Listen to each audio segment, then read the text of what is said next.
القلب اعلم یا غزول بدائه واحق منك بجفنه وبمائه احبه واحب فيه ملامة ان الملامة فيه من اعدائه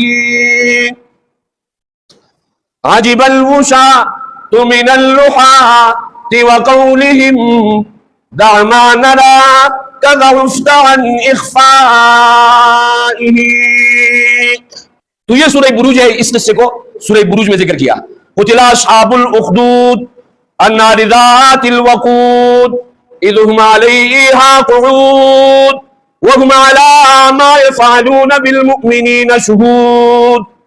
آج اگر دیکھا جائے غزہ والے بھی اسی حالت و کیفیت میں مبتلا ہے. ان کے ساتھ جو ظلم اور بربریت ہو رہی ہے، بچوں کو شہید کیا جا رہا ہے، اسی وجہ سے شہید کیا جا رہا ہے کہ وہ ایمان لانے والے ہیں، وہ مسلمان ہیں، اللہ کو وحدہ لا شریک مانتے ہیں، اور اسی وجہ سے ان پر ظلم ڈھائے جا رہے ہیں. جس طریقے سے اس بچے کے ساتھ کیا گیا، قرآن نے جو اس کے قصے کو نقل کیا ہے کہ ان الذین فتنوا المؤمنین، لیکن یہ قصہ ایسا نہیں ہے کہ صرف قصہ ہے. قرآن کہتا ہے لقد کان فی قصصہم عبرۃ لاولی الالباب. قرآن مجید میں جو قصے ذکر کیے گئے ہیں اس میں عقل والوں کے لیے نشانیاں ہیں.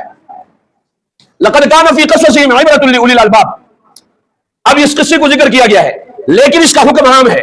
قرآن کہتا ہے ان الذین فتنوا المؤمنین والمؤمنات ثم لم يتوبوا فلهم عذاب جہنم ولهم عذاب الحریق.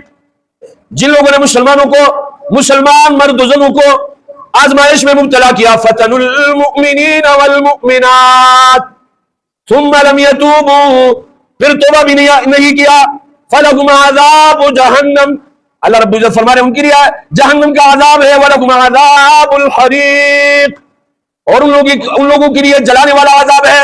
آج اہل غزہ کا کیا گناہ ہے؟ بتائیے کیا گناہ ہے؟